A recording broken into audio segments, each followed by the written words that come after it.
Monday. Yeah. It's an aggressive play. I think they're joking about it.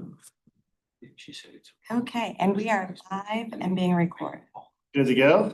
We have to wait till it officially strikes 5:30. Just to keep true to the agenda. There we go. All right, welcome everybody to City of Wildwood Planning and Parks Committee meeting for today, June 17th, 2025. We will start with roll call, please. Okay. Oh. All right, Chair Galani, Here, Councilmember Robleski. Here. Is it Robluski or Robleski? Robleski. Okay, thank you. Councilmember Trottier. Councilmember Ottenberg. Here. Councilmember McCutcheon. Here. Councilmember Dodwell. Here. Councilmember Rambo. Here. Councilmember France. Here. And we have a quorum. awesome. Well, thanks everybody for being here today, and it's not raining. It's supposed to later tonight and tomorrow, but Coming. we got a day without it, right? So, all right, that moves us into the next item on the agenda, which is the election of the chair and the vice chair of the committee.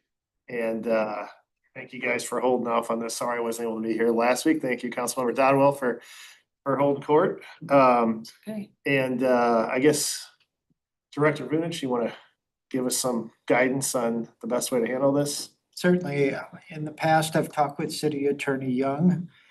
We can take nominations from the floor.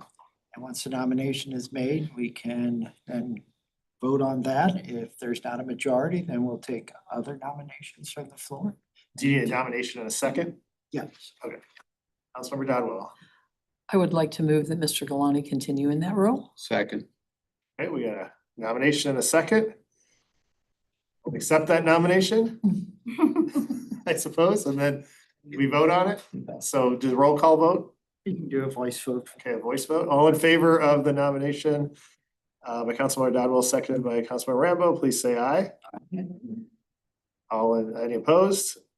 Any abstentions? All right, thank you very much. Appreciate that and enjoy being well served. Huh? Well deserved. Yeah, you do a great job. You do a Thank good you. job. Appreciate it. All right, well then let's keep things moving because we want to stick to our time. How about accept a motion for approval of the minutes from the meeting on Tuesday, May 20th, 2025. Mr. Chair. We skipped somebody. We need You need We need a vice chair. That is very good. How about a nomination for a vice chair? Would anybody like to make a nomination? I'll nominate. Everybody raise your hands. I'll nominate Dale McCutcheon. Okay. Do we have any second? Do we have any other nominations? I'll second. Okay, we got a second on the floor, nomination. All in favor of the motion, please say aye. Aye. Any opposed? Any abstentions? All right. Abstain. Deb McCutcheon is the vice chair. Thank So, you. awesome. Now we can move to the approval of minutes for the meeting on May 20th, 2025. And that, I think we have a motion for that.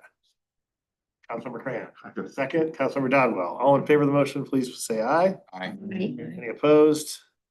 I'll abstain since I wasn't here. And that takes us to public participation. Do we have anybody? If anyone that is currently online would like to speak at this meeting, please use the raise hand feature and we'll promote you to participant.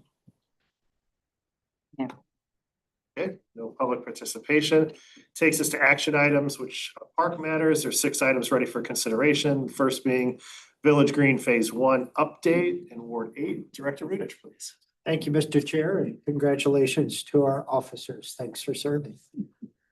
Village Green Phase 1, there has been progress out at the site. I hope you've noticed.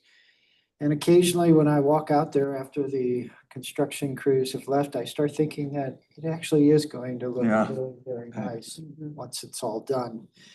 Obviously, I think all of us here in this room would wish it had been done sooner than later, but I want to assure you that several of our advisors over the course of the period of time of the last 10 to 20 years Ken Keitel, a gentleman from another contractor, have all said the work is quality. It's just obviously been slow. And part of that is just the weather we've had since the beginning of the year. It's just been. With the update of the report, I do want to just touch on a couple of items. First, the trash enclosure, both the temporary and permanent, is an item on the agenda later, and so I won't go into great detail there. We did receive the change order from Bombshell Construction for the undergrounding of the utility lines.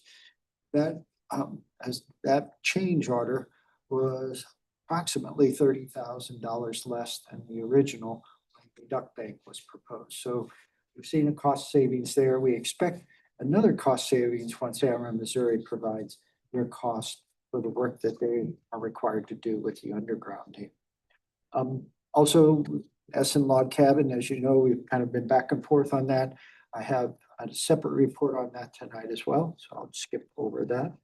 And then Village Green Phase 2, we have separate reports on that as well. So a lot going on in the Village Green space. If you're kind of keeping track, we paid out our 11th pay application to Bombshell Construction, and we are now just about at $1.5 million of the $2+ million project. So roughly about 65%, 70% complete. You're doing it based upon the budgeted amount. This is what the pay applications have requested to date. We try our best to keep up on the change orders as well. So if there's any questions about those, each and every one of those have been presented to the committee.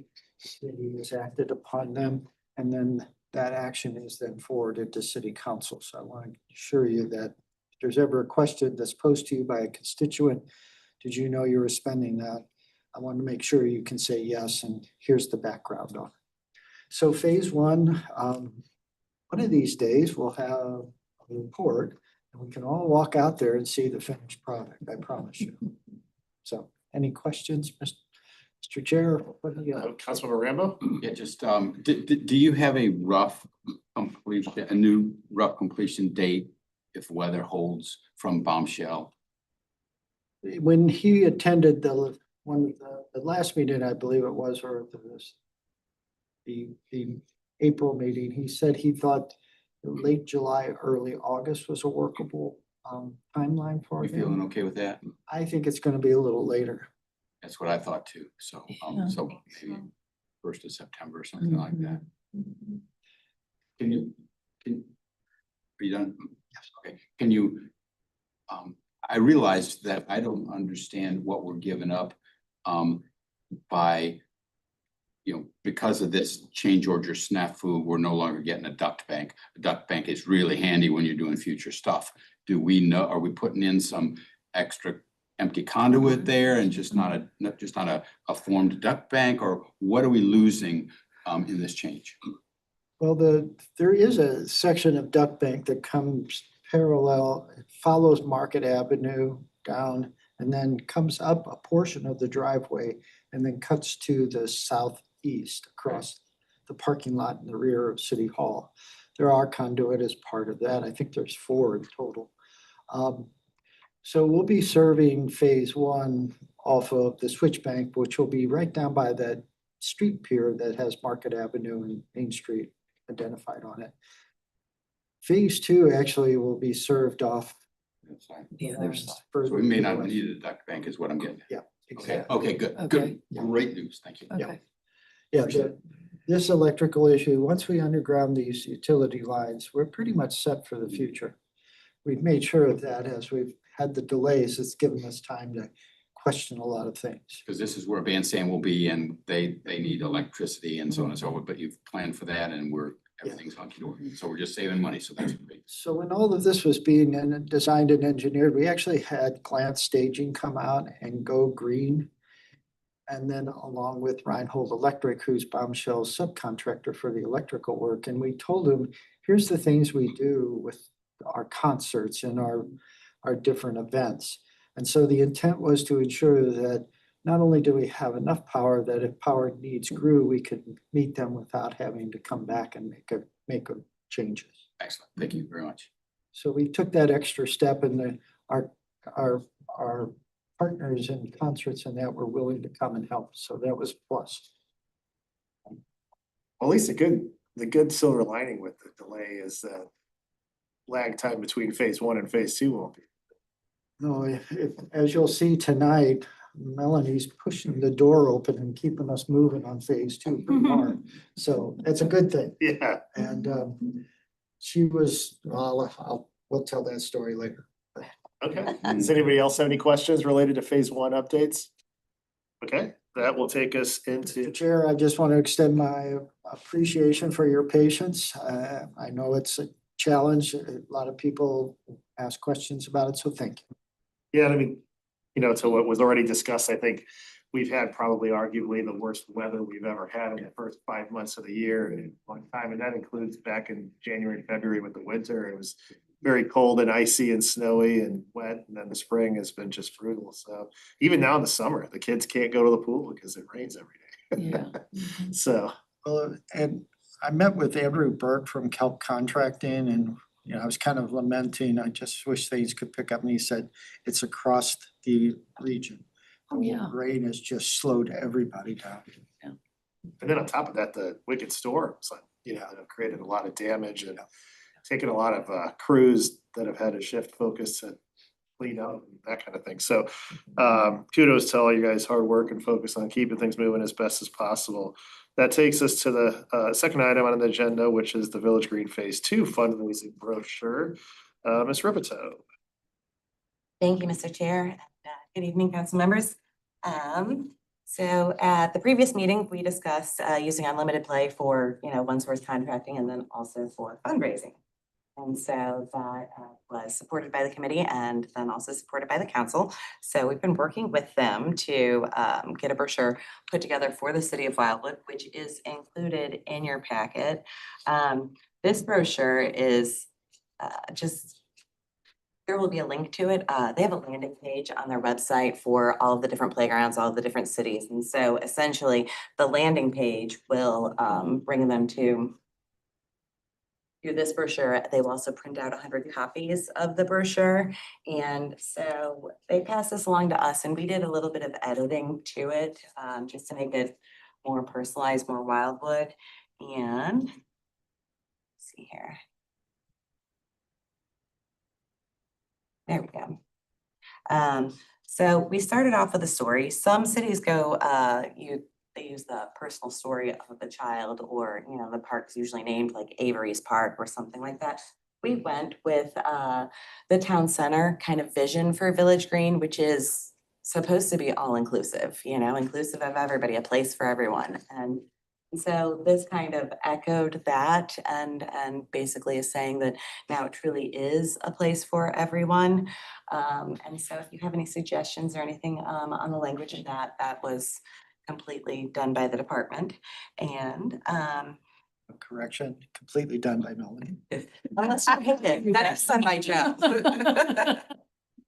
But then Unlimited Play also gets the little explanation as to who they are and what they do.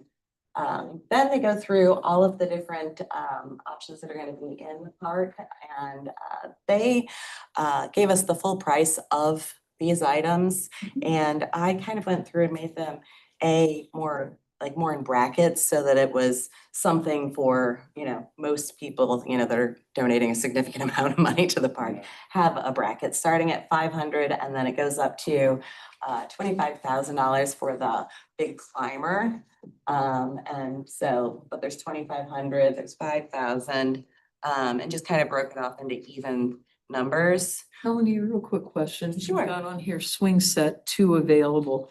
Is that just 2 swings total? or Two is that swing sets. Swing sets 4 total swings. 4 swings total, yeah. And so it's sponsoring the whole swing set. Okay, so we've got how many swings for Uh, play on? That's what I'm, 8. okay.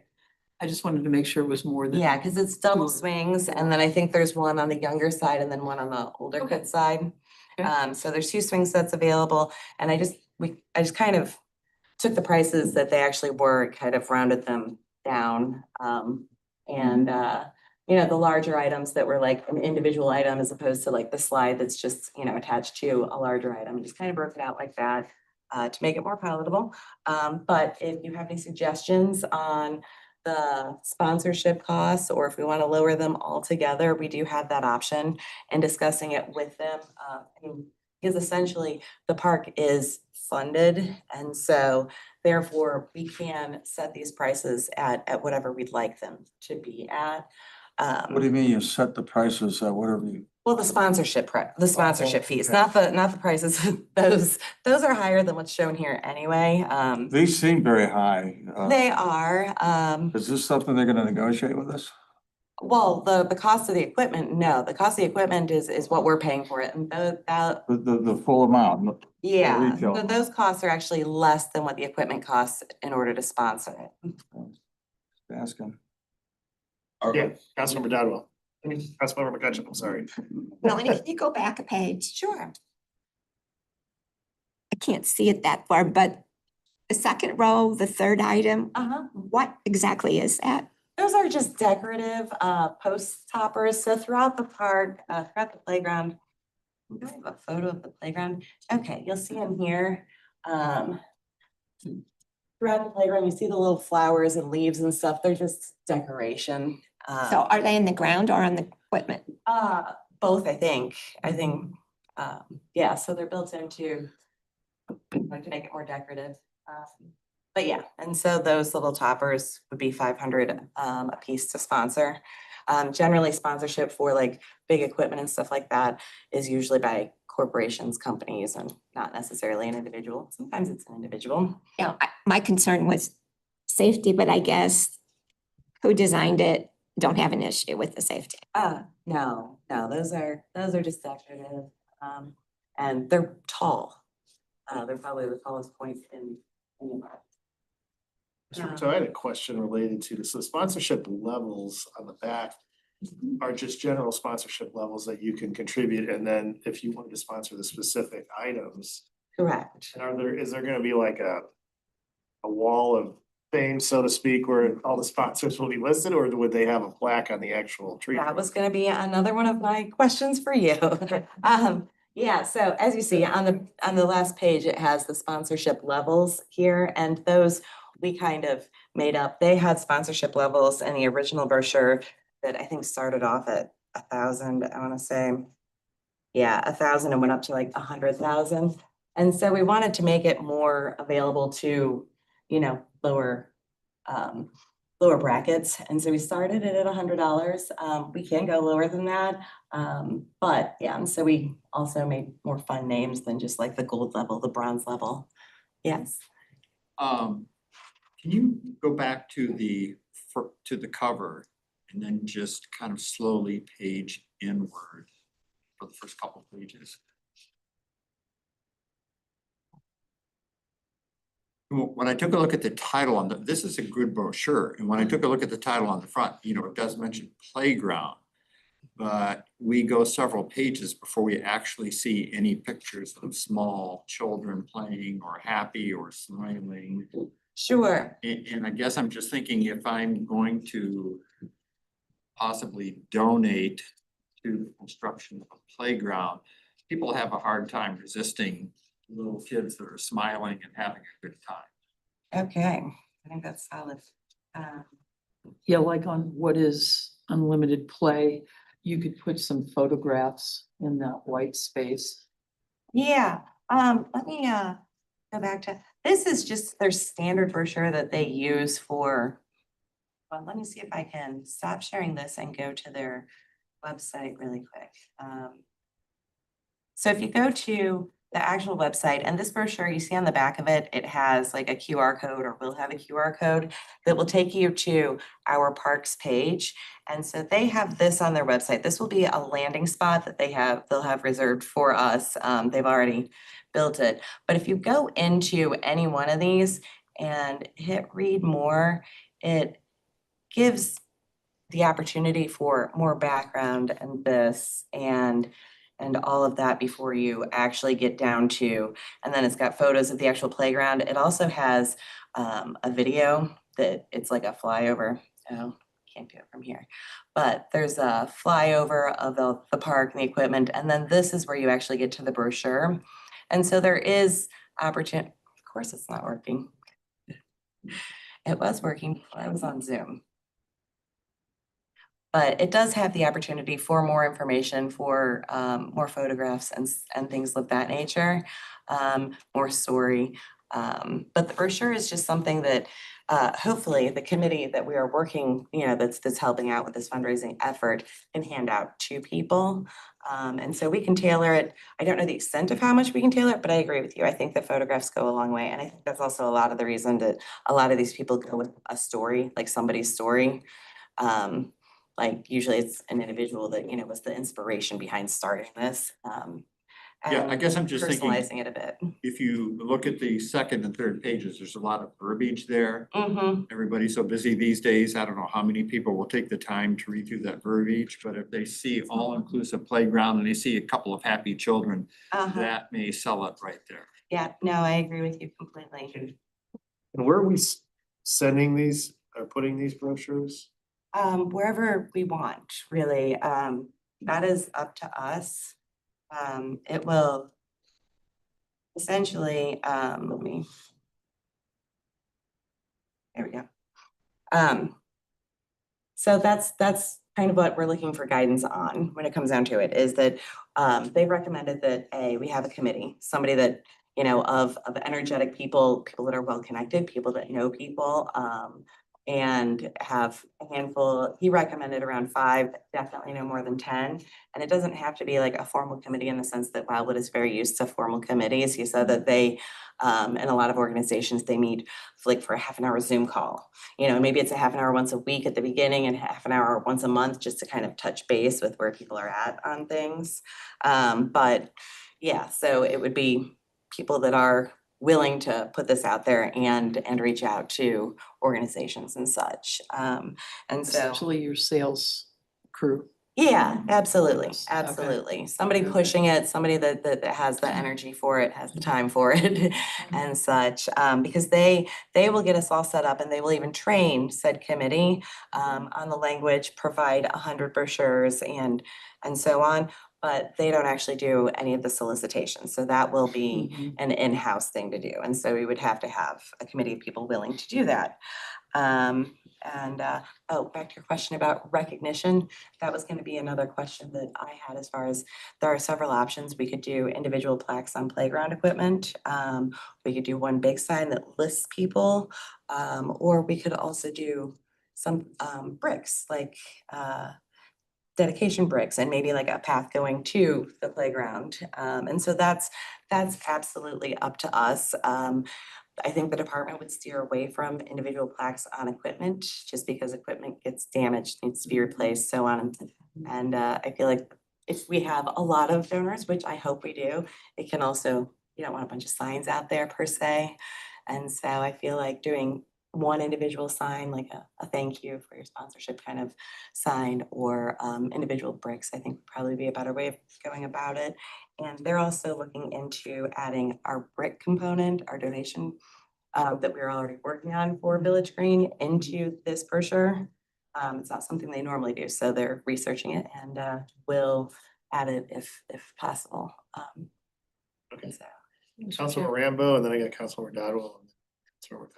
This is the discussion I was hoping to foster with my question, which is now sort of comment. A lot of the juice for donors and benefactors, typically they want to be recognized, and so having an explicit recognition program in that brochure seems critical to me. If you spend 20 grand on this, you'll get a bronze plaque here in a prominent location that's X size or Y size. If you give $100, you'll get a brick, which is still cool, but it's not as cool. And so I think we need to tie the donation to the recognition somehow in this brochure. And it sounds like you've thought about it a bunch, but we can't lose sight of that because that seems like the critical piece. I had that same thought, and again, it's one of those things that it doesn't need to be decided right this moment or even before the brochure, unless we want to put it in I the think brochure. we And need, I then think it needs to be in the brochure, even if we Let's have to see delay if it they're until gonna you get- get. We around do to it. have also like different size bricks that we could do, Mhm. and or maybe for the first, few levels that are like 100 or whatever, it's, maybe it's multiple names We on can a even brick have or like a something, stone but. plaque, like a stone thing, and then have like platinum level. So it's delineated to where if you gave 100, you're not getting the same recognition as if you gave 25,000. So one silly example, I have a scarlet macaw at the zoo, and I've had it for 30 years, and so I have this little brass name thing, and you gotta go in this kiosk and look around and find my name, but it's there. Mhm. But somebody, I forget who it is, has the name, I mean, the kiosk is named for that person or organization. Mhm. It's a different level, and I'm happy with my little stupid plaque, and I could do without the plaque. A Mhm. lot of people are like that with bricks and so forth, but there does need to be a hierarchy for Deerbergs to spend, 50 grand Right. and, and put up a sign that says, thank you to the Deerbergs family or something. I would agree with that, especially if we're looking outside of Wildwood. We should send them a letter that has 50 and 100 as the options. Their brochure is limited too. Please pick one by Friday. Councilmember Dodwell? To dovetail on that, and then I've got another issue is, I was gonna suggest under these sponsorship levels that you go ahead and include the brick stuff in there too, so that if people are willing to do that, make it the 250 brick or the $300 brick or whatever, and put that level in there too. The other question I had was, what if we went back to the planning and design committee for the park? Those members, and ask them if they wanted to be on the money raising committee, or if there's any that you might know that would be good at that. I really liked that suggestion because they were an enthusiastic bunch. They were very involved with it and are very committed to this working. And so that's why I thought maybe we could do that. And then you can ask your council members if there are any council members that would like to participate in that as well. And if you have any suggestions or would like to throw out names for us to reach out to or want to reach out to someone and pass along our contact information, Okay. that would be Richard great. Sturman. Mhm. Richard Sturman, Mhm. that man, he's He volunteers tireless. for every- He's no, he's just tireless. I mean, he'll make phone calls. Yeah. Yeah. Involved with everything. Yeah. I was actually I was gonna say Lynn Link. Yeah. He's at every single meeting. Why not? She knows everything about every topic we talk about, so I mean, just seems to be pretty passionate about Wildwood, so that might be a good Indeed, place. And then I've got Councilmember Cutchin and then Councilmember Lepusky. Yeah, we could even hit up some of the developers. that is true. That is absolutely true. There is a list of people, and as Unlimited Play pointed out, I mean, just given the people that live in Wildwood, chances are they work for some larger corporation. And so it's getting people that are willing to have those conversations, to reach out to people that maybe they know that work for an organization that might be willing to support something like this. Because a venture like this is something that people want to support and something that they want their name on, and so I think that Whose responsibility is to find those people, bring those people together and start this process? that is where we were looking for direction. And so I think starting with the committee, I think that that's a good place to start, especially within the enthusiasm behind it. I think that's very helpful. Yeah, I didn't get to finish my question. Oh, yeah, sorry. So I'm a little confused. So we're either having a kiosk or bricks, or are we having bricks and a kiosk? Wasn't following. what I the think intention that- was. I think that both have been suggested. And so I think from a planning and design perspective, I wouldn't want to have a bunch of different signs out there. And so having like a sign with maybe the recognition being larger up at the top, you know, for the larger donors and such. And then go down and have like, you know, smaller or separate section or something like that, but a donor wall, not wall, but like a sign per se. And then maybe the donors that donate, like top donors, also get a brick or something like that. Like you hit a certain level, you get a brick with that, you know, just as part of your package or something like that. But yeah, again, we are completely open to suggestions. I think I think the individual plaques on things could clutter it up and also damaging it, losing it. I mean, we have to replace plaques on like the trees and such all the, I can't say all the time, off and off. So That's a good idea. Please. Scott was talking about kids' pictures. Uh-huh. So there are some white spaces in there, but sorry. But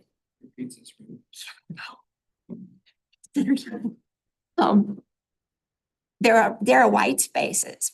And I love YView playgrounds on there. I Mhm. think that's super. I don't think a lot of people recognize that, so I'm really glad you included that. I wish I could take credit for that. That was actually. But it'd be really good if they have pictures of kids on the playground equipment. They're just showing playground equipment. Mhm. So if there's any pictures with kids and the playground equipment, you know, or like Scott said, find someplace where there's blank space. Somewhere. Yeah, and you'd want it to be prominent because it would catch their eye. Drive that point home that this is about kids. Absolutely. Yeah, and so I think that's an excellent suggestion and we'll find a place for it. Councilmember But Russell. there's a couple kids. Just a couple comments. In my former life, one of them, I oversaw accessibility and accommodations at St. Louis University. So I worked with students and employees in terms of accessibility of campus, not playground equipment, but working with persons. Going back to Councilmember Ottenberg's, my suggestion would also be, as you're looking at adding children to the picture, you also add children with disabilities to the picture, because part of this is promoting an all-inclusive playground for all and doing context to see what children would we have that might be a possible connection for some of this. And I know that may be a tie-in for how do we bring all these pieces together in it. I think Councilmember Rambo also commented, my first thought was the zoo. As soon as you're talking about the recognition board or whatever, because the zoo does have that, and that's where you go. First thing we did when we got ours was go see our name listed. People want to see their name truly, and I think that is a part of it. The corporation wants to know that their money's going to a good cause, but it's the individual, which we're trying to promote most of this too with, you know, certainly the brick is going to have their name and that's their recognition. But I think if we're going to try and promote having those folks involved, they're going to want to see that. Sure. And it may even be something that it's a part of when you come into the area as a part of it that they can see, so it's prominent. I know you have a lot already going on out there, but it may be something along the side they can look at. But I think everybody's comments were great, and I'm willing to help with that piece of it as well.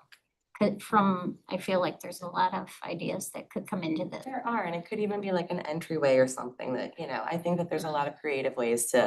I'm not talking about the recognition board, but I'm talking about The whole- committee or helping with going for it. I don't have the connection to the people that have the money, but I have a lot of background in trying to pull together pieces to help Excellent. with fundraising and activities. So I'm happy to help in whatever way I can with that. Sounds like we have our first committee member. Awesome. Thank The you. chairperson.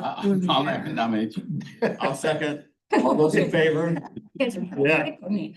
This whole thing was brought to us by parents that had children with disabilities.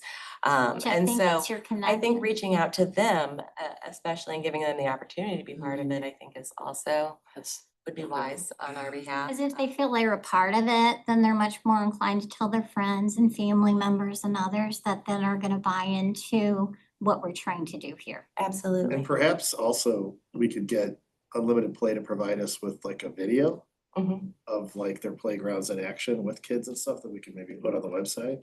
So we can link anything that they, like from their website, we can link the video that they'll have a video that does like a fly through, kind of like the Village Green. So people could see, or like the kids playing on it and that kind of thing. Yeah, I don't recall if there were kids playing on it. And I was also gonna say like, definitely a recognition board, you know, most likely is the best option to have the different levels is what I would think, that people yeah. can see and delineate.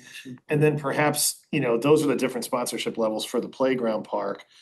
And you have a board that lets people know exactly where to go to see where their name would be and the easily decipherable levels, so you can see who gave the most and have like, you know, $50,000 level and have Deerbergs or whatever. And then maybe a separate campaign or like a flat fee for the bricks, like, you know, $200 for a brick. Yeah. And then you would have your name on the brick, but everyone that paid that amount would get a brick, and then the actual board would have Is your different. higher Have donors. the bricks as a separate component, because we're already discussing doing bricks for Village Green anyway, Right. and so it was gonna be a separate component, it was, my Cause your thought brick was could only, end up in any if you different hit a area. certain, like, you know, donation point, then we'd throw a brick in or something as 'Cause recognition. if you gave like 10 grand, you You don't want your brick in like some back corner. You wanna be able to see your name on the board with the $10,000 level, so everyone. will see it. Sure, well, and we can also put them on the website and, you know, there are other ways that we can also promote these businesses and, you know, recognize their sponsorship as far as that's concerned. Councilor Rambo? Yeah, I just want to say that I think this is an important point. If we're asking people to sponsor pieces of equipment, and so their recognition has to be associated with that piece of equipment rather than, I don't care if I'm the platinum level guy, I just want people to know I bought that merry-go-round for these, you know, children. And so I think we have to make sure that we make that tie really tight, at least on the recognition board, rather than just being at the platinum level or whatever, because it's not about the dollars, it's about buying the kids something to Yeah. play on, if that makes And sense. that was a good on that, though. The question is, on this thing, it has the levels. Yeah. Right? Like you have here like multi-user dish swing 10,000. Mhm. But if I give 10,000, is it going for that? Or do I have to fit into one of these levels over here? Are you actually buying the equipment or are you buying a level?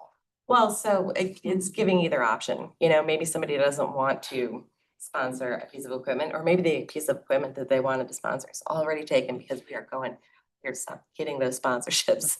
Cause I think if you're gonna do both and I pay for a slide, then I should have a name on a slide. Yeah. If I give 100 grand as just a level, then you could put me on a board with a level. But she Do was, you see what I'm saying? she Yeah, was just cash is- saying that the Cash is signage gets. Yeah, I know. There's gotta be if you're gonna have two separate things, is what I'm saying, like then there should be You could two have two separate. separate sections on the Yeah. board, on the recognition board. It could be sponsorship levels and or maybe you hit the 10,000 sponsorship level if you buy a $10,000 piece of equipment, you know? Yeah. And then it's noted, the equipment that's on it, you know? Scott? What if we just, I wasn't. Oh, you're not done? Oh, Yeah. Sorry. The first thing, based on this discussion, is you can have so-and-so as a platinum sponsor for the swing set up in the hierarchy, and then you have the monkey bars over here, a person is a gold sponsor, or that organization or so on and so forth. And you can come up with the money that they put in a very clean manner, and they will still be associated with the particular pieces of equipment, but they don't have to buy the whole thing. yeah. 5 of us could share on a swing set. or Swing something like set, that. yeah. That makes a lot of sense, but I really think we need to do some work in that, and it should be in the brochure, or we'll be missing out. Now, the other comment I wanted to make was a lot of companies, back in the day, if you donated to a cause, they would match your donation no matter what it was. And so there may be some leverage there. I guess that's more to our new chair of the fundraising committee. Be careful what you wish for. I got Councilor Rottenberg and then Councilor McCutcheon. Well, all I was going to do is, I was going to say the same thing with Rob, and I'll just endorse what he said about making sure you tie, if somebody buys whatever it is, a swing, that you tie that on the recognition that they receive for their donation.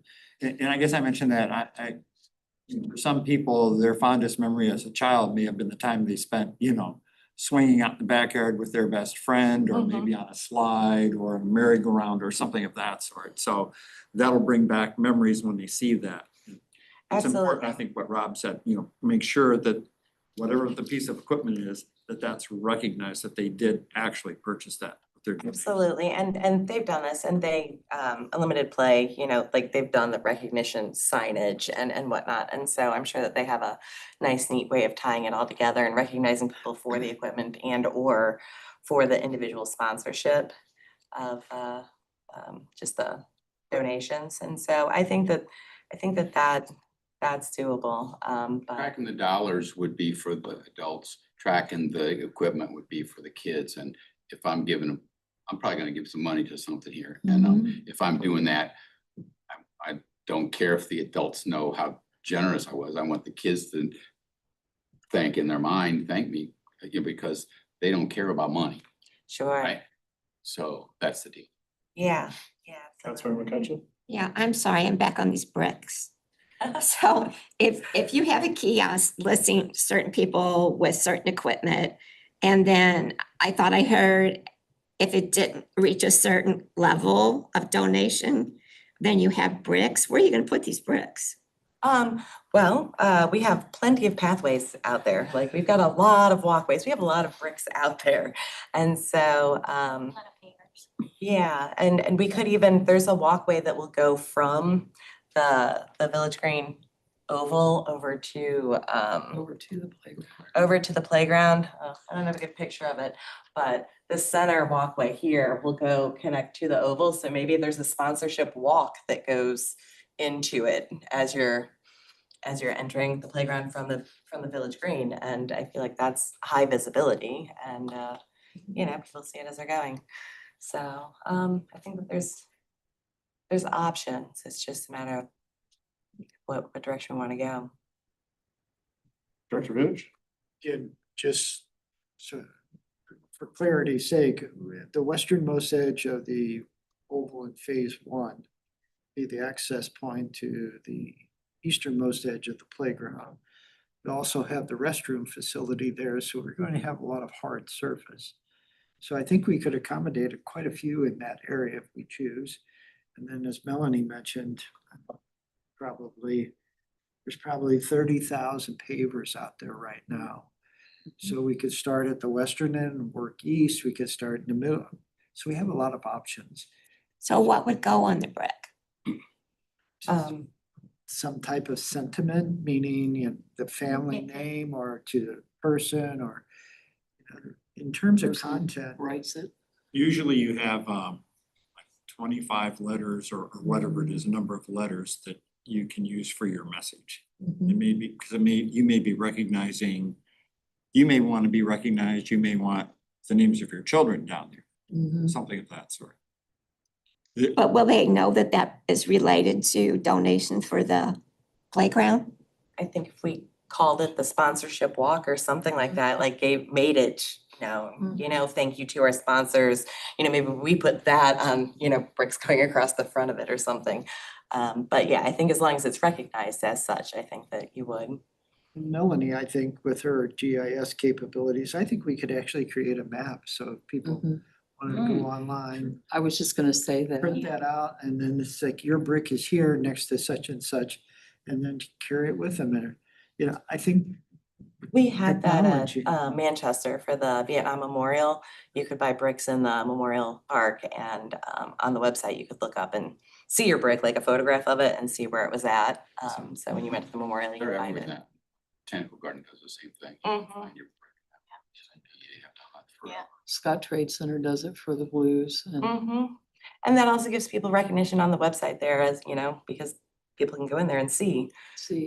where the brick is and who's donated and such. And so I feel like we can recognize our donors in several different ways. But One other question. Is everybody else? Okay. Okay, we're in the construction phase right now. Bricks are gonna have to go down before we open the park. This, we're just starting. So if somebody says they want a brick, do we pull out the old brick, stamp it, and then put it back in, or how does that work? I believe they get replaced. Actually, the way we've done it over at Old Pond School is we basically, somebody purchase a brick or paver. We get a new brick or paver, it's engraved, it's shipped. We pull the old one and use it as a spare if any get broken. So Okay. we don't throw them away. They become Mhm. neat if we have. Well, luckily we have our salt locations, so that'd be an easy place to store extra bricks. They're different color too, so they'll be more visible to the person looking. And we also haven't started this yet, so if it's going over towards the playground and such, we're actually at an advantage over at like Village Green where we'll be taking them out in order to put them in, but yeah. So I think that.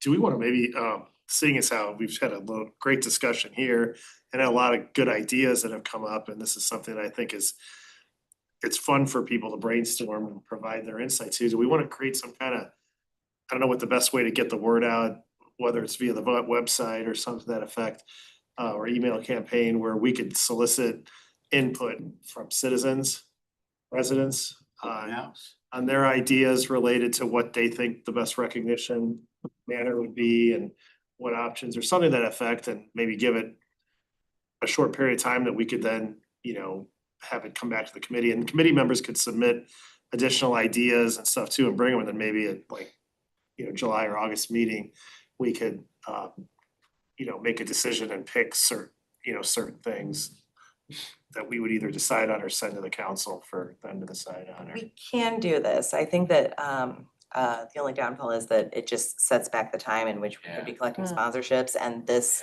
is kind of time sensitive just because of the grants that we already have going for it. And Yeah. so soliciting input, coming back, having that conversation, it would be faster to, come up with a general. So are you looking for us to decide that tonight? No, I mean, if you're ready to make those decisions tonight, sure, absolutely. I will not If we say need to no. decide it tonight, we can come up with a plan tonight to do it, or I was just thinking if this is gonna happen in a July or August meeting, during that time, we could also solicit. Director Vidish. I don't want to sell people something you all haven't approved yet. So Right. we have a design and engineering contract that needs to go to city council in July. We have an equipment purchase that we need to pay 50% of that $730,000. That needs to go to city council. So although, as I said, Melanie's been kind of pushing the door open pretty hard, I think we could come back with something. Yeah. And let you all see what the residents are thinking in terms of appropriate recognition.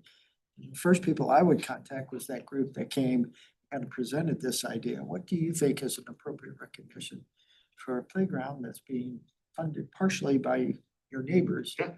What's the best way to kind of show your appreciation? How Yeah. would you want that shown? I mean, it's not rocket science, but just something that is unique and cool that gives people proper. So if all were to go well, I'd like to think we could tie up the components of the contract no later than August. The one outstanding item, and I'm getting a little ahead of myself, is the construction component, but I think we have time to do that. And I also think we have time then to come back with a more refined version of the brochure based upon all of your comments. Okay. More Yeah. pizzazz in the front, so to speak, and less words, and then more picture, more photographs, more things that make it engaging.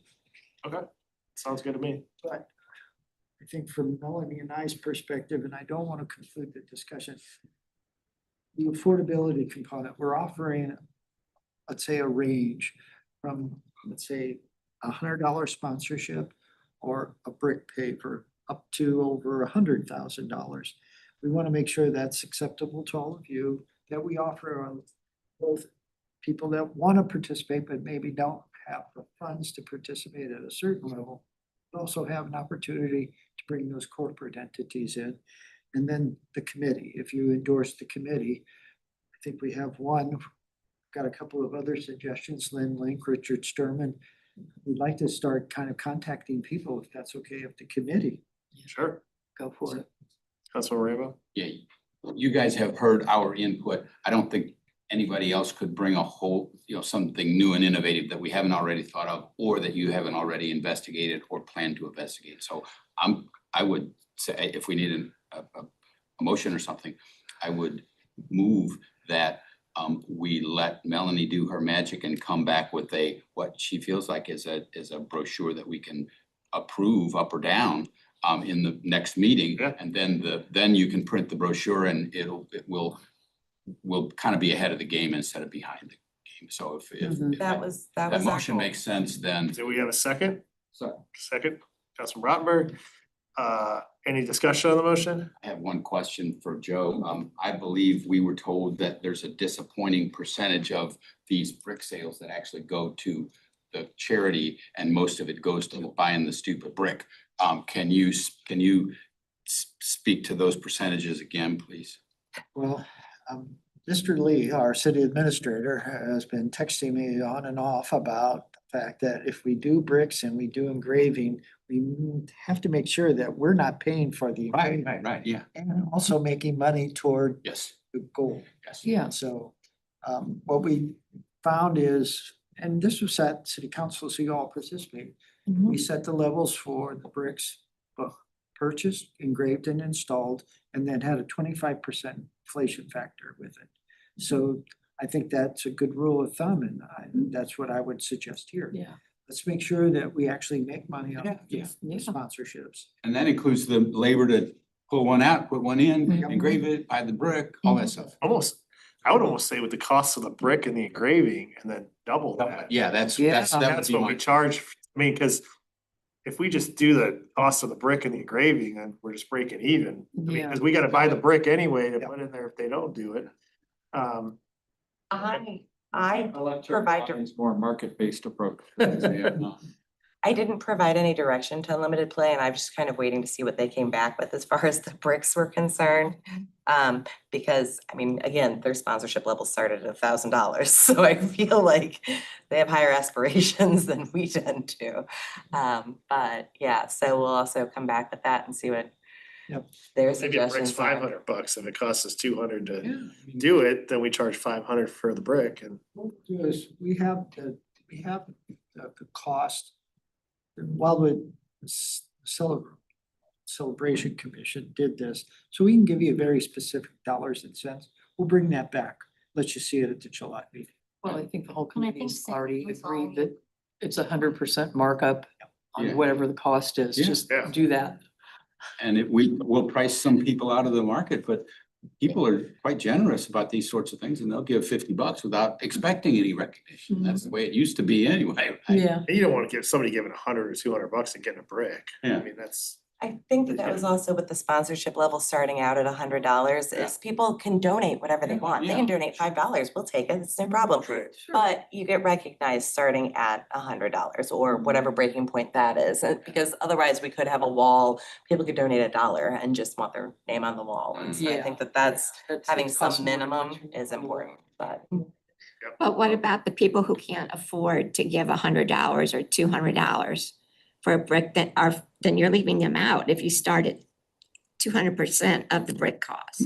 But Well, you, Yeah. I mean, it's not meant for They're welcome everybody. to, yeah, they're It's welcome like to certain donate levels to of them. recognition. Like you can still donate 25 if you can afford 25. You just, I mean, there's no place that gives recognition for a small Go to the donation. The YMCA. purpose of the recognition is for higher You see the education. donors up on the wall with the various levels, and there's no donor level for people that only give $5 or $10. They can still bring their kids. And Right. we can put them on the website. It's just a matter of not including them on a limited amount of space for like the sponsorship wall. Well, I think they need to be recognized in some way. Sure, well, and we can absolutely have. Even if they everyone give listed. $10 and because they can't afford a brick. I mean, I Absolutely. think they need to be recognized that they've participated as a community for this particular event that we're having. I think the website's an excellent approach because we can, you can have a $100 sponsor or less, or whatever that number might be. Or you could just have recognition starting at 100 or whatever. And then below that, just, you could put a list of names on the website of all other donations or something like Yeah, that. or similar to like a GoFundMe where it just has. When you're the talking names. about plaques or a wall or something like that, no place does that for like tiny donate, like, there's always a minimum threshold to get recognition on like a physical structure. The amount it costs us to get the bricks engraved, like, you know, a $50 donation for like a $200 brick. is- Yeah, I mean, this is a community event and I would just like to see everybody who participates Absolutely. get recognized in some way. 100% agree. And I think the website's perfect. Okay, excellent. All right, thank you very much. Thank you very much. Do we not vote Oh, on yeah, anything? we got a motion and a second. We've had discussion. All in favor of the motion, please? Chair, could you remind us what the motion is? Yeah, the motion was for Ms. Rivito and the department to move forward with making the adjustments to the brochure that we've discussed, as well as coming up with a memorialization board or whatever, as well as the cost of the brick opportunity and what that looks like. Thank you. Right? Yep. Did I miss anything? No, All right, all in favor of the motion, please say aye. Aye. Aye. Any opposed? Any abstention? Awesome. Thank you very much. Good Thank good you. conversation. That brings us to the contract with Unlimited Play for the design, engineered plans and construction services for the all-inclusive playground in Village Green. Director Vunich. Thank you, Mr. Chair. Mr. Chair and members of the committee, the memorandum that you have before you tonight is divided into three separate parts. Those parts represent the components of Unlimited Play's general contracting role in phase two. The first component relates to the design and engineering plans for the ultimate construction of the all-inclusive playground. This firm, Westwood, is out of California. They've worked with Unlimited Play on numerous projects, not only in California, but across the United States. And they have provided their work program for separate tasks. Those tasks always start with kind of the mobilization, the interviews, those things along those lines. The mapping component, making sure that they know what the land is before they start designing on it. Then the construction documentation, and then finally construction administration is the conclusion. That construction administration includes redoing shop drawings, the as-built once improvements are in place, et cetera. The overall cost associated with this particular proposal as submitted by Unlimited Play through its subcontractor is, forgot, I haven't been, my apologies. Dealing with numbers, $185,500. In the memorandum, I kind of draw a comparison. CDI, which was the design and engineering firm for phase one, was $250,000. So relatively speaking, I think we're getting a lot of service for still an expensive cost, but a cost that I believe is reasonable within the context of what we're asking the firm to do. The second component relates to the equipment purchase. As you know, when Ms. McCabe is here with her team, they mentioned that they have an agreement with Little Tikes Commercial for the playground equipments that are used in these all-inclusive playgrounds. With her relationship with that company, she has been able to hold the 2024 price that was discussed in approximately a year ago through this period of time when we've been working through the different discussions relative to the playground. We can purchase the equipment ourselves and obtain that cost savings, which she had estimated anywhere from approximately 2.5%. The overall cost is approximately $740,000. We talked with Ms. McKay today. Little Tikes Commercial needs half of that to be submitted to them, and then the remainder upon delivery. And the final component is the actual construction of the facility. And that is inclusive of Ideal Landscape Group being the primary contractor for construction. And as you can see, they provided a list of components. The overall construction from their perspective is in the range of about $2 million. And that's inclusive of the equipment, everything. So subtract that out, probably somewhere in the range of about 1.2 to $1.3 million. This is, for the most part, funded. The city council set aside $2 million for the playground. The, what's in this Rippetoe, we have $575,000 through the Municipal Park Grant Commission. And with our fundraising, I think we can do the stuff that proposed. Rodberg. So, Joe, you mentioned the possibility of city purchasing the equipment and providing it for this project. Just in your professional opinion, would that create any logistical problems trying to time the purchase of the equipment versus letting them do it, or what's your thoughts on this? My first impression is that obviously that's something that's always done by the general contractor in all of our other projects. The concern here is that come July, that 2.5% price increase will be applied, so there's an immediate cost to us. My understanding from conversations with Unlimited Play is that we'll pay the 50% now. That'll hold the price and secure the equipment.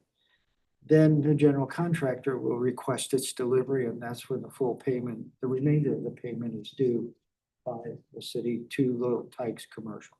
So worst case scenario is it's timed perfectly with the contractor being ready to proceed forward with construction. Worst case scenario is that we may have to store the equipment on site for a bit. So. But you think this is doable? Yes, Okay. I do. The reason I say it is that between the group of contractors, just that work with the parks, Go Green, Kelp Contracting, Hill Construction. I just think if push came to shove and we needed a place to store it for whatever time frame, we have people that would step forward and help us, just because we have that good relationship with all of them. So I think we can make it work. And the cost savings is a benefit that's tangible and right now. You said it's about 2.5% Yes. on, what is it, $750,000? Yes. That's roughly about 19 grand, I believe, if I do the calculation correctly. Yeah, it's not as, I mean, the price increase is somewhat surprising. Most things seem to skyrocket these days, particularly when it involves playground equipment. But it's still, from my perspective, and I'm sure yours as well, it's $20,000 that we wouldn't have to spend just for a short delay. So it's a little unusual. I won't say it isn't, but the whole project is a little unusual, using Unlimited Play as the general contractor for all components, including fundraising, the nature of the facility, the sole source for the equipment, etc. But I think from the perspective of the department, we've been able to manage the cost. You know, we started out around 2 million and we're still pretty close to that. And I think we can even eventually have this project much less than what's been identified. Councilmember Dodwell. Since we're sort of the general contractor, what kind of agreements are you getting from each one of these vendors to hold them to their bid pricing and all of that kind of stuff? Well, tonight, the department will respectfully request a motion to proceed forward with the 3 components. What that does is allow the department to prepare ordinances for all of it. That'll be at the July city council meeting. So we'll have an agreement or contract, for a better term, with all 3. Okay, and I assume John or somebody will review that from Yes. the attorneys. Then I'll make that motion. Seconded by Councilmember Rambo. Any discussion on the motion? Councilor Rob. No discussion necessarily, but just a question for us to proceed in terms of buying the equipment and providing it. Is that part of what we're voting on here right now, or do you need that as a separate motion? I take it as part of what we're voting on now. Okay, all right, that's fine. we're hitting all three of these points. Yes. Okay, and then one question I have pertaining, since the council's already approved the expenditure, this doesn't have to go back to council now. We can approve this here. You guys move forward with it, or does it still have to go back? The contracts, I think, have to go back. The equipment purchase, given that we don't meet before the beginning of July. The thing I don't know, and I'll find out here shortly, is the price increase that Little Tikes Commercial is going to move forward with. Is that at the end of July or the beginning of July? I don't remember. I'm not positive either, and I reached out to Natalie today to get her input, and I haven't heard. So that's the only question I can answer tonight. If it's the end of July, obviously you'll see it at the July 14th city council meeting. If not, then since money has been authorized for this, yes, tonight, if you were to support the motion as presented, we would at least pay half of the cost for the equipment. In the price. Yeah, Yeah, let's go ahead and include that. That's in the good. So, motion. okay, any further discussion on the motion? Seeing none, all in favor, please say aye. Aye. Any opposed? Any abstention? Awesome. Thank you. Thank you very much. Pretty easy, aren't we? That brings us to the next item on the agenda, which is Partner Park. And the final draft of the master plan. Sriracha. Thank you again, Chair and council members. Partner Park, we haven't chatted about it here in a while, but the ad hoc group got a slow start, but they certainly made up for it. Their first meeting was in December, in which the department provided them some background information on the park. I mean, essentially, the property is about 25 acres. It was donated by Miss Joanna Yost. And she had some regulations that some contingencies as far as the park is concerned. I'm actually gonna go ahead and pull this up already. So we created a story map that got sent out to Board 6 members with background information on the park. And I figured while I was going through all this information, we could multitask on that. And so essentially the property, this gives all the background information as far as it's concerned. The property is undeveloped.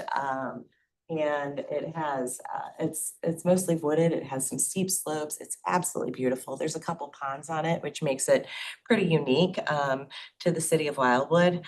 And this kind of gives background information on the park itself. And so where Partner Park is, right off of Henkin Road. And it goes through the topography, and all of this was given to this ad hoc group. And so these conditions, that it would be free of charge, remain undeveloped, wildlife refugee, the property cannot be used for hunting, shooting, and that it remains in its natural state, and that it is named Partner Park. And so these were the conditions that the ad hoc group was working with. In January, on a very brisk morning, we went out to tour the property, and even in January, it was lovely. And so from there, the group worked really well together and concluded at the end of the day that these requests were completely appropriate for the site. It was kind of what they wanted to see for the site as well, is that it maintained its natural beauty. And so they came up with the initial draft of the master plan, which you can actually see on the wall behind me. And you can see most of the information that's on the story map around this room. We had a public input session in May with Partner Park. And in it, we provided all of this information. And on the postcards that we sent out to Ward 6, the ad hoc group decided that because it impacted Ward 6 the most, but we also advertised we also advertised it on the website. And on the postcards, there was a QR code that took people to this to give some of the history, some of the background, because it was important that that was also captured with the site. And so we have some history, some historic photographs, some photographs of the property and such. And then we go into the actual master plan component of it. And So that way people had all of the information on it. Essentially, the master plan is comprised of a drive that enters here and exits a little further down because there were concerns about the site distance from the main entry up here. And there's only, I think, 8 parking spaces that are, and then ADA accessible trails here and there that go around the main like prairie area. And then throughout the park, there's more through the terrain, it's a bit more steep. There's hiking trails and such, but the group agreed that minimal structures, a little dock down on the lake, and a restroom facility is important to have there, and a pavilion that's about big enough for 2 picnic tables. That is also right here that kind of shows the improvement details. A split rail fence at the entrance of the park just to make it stand out. And at the meeting that we had, we got only about 10 people that came, but those 10 people seemed very happy with the end result of this draft of the Burton Park. And we didn't really hear anything negative. The primary concerns were about increasing traffic on Henkin, and then existing issues like the traffic on Henkin of pedestrians or cyclists and such, and that it's, you know, a little dangerous, and they didn't really want to see an increase in traffic, but you know, it's a limited use park. And so in addition to that, there were questions about whether the pavilion would be rentable, you know, whether it could be held for the day. And given the nature of the facility and that it doesn't hold a whole lot of people and that there isn't a ton of parking, we think that it might not be the best place for having gatherings and such. It's also surrounded by residential. And so that being said, we got great feedback on it. We didn't get any negative feedback at the actual public input session. And then we met with the group again.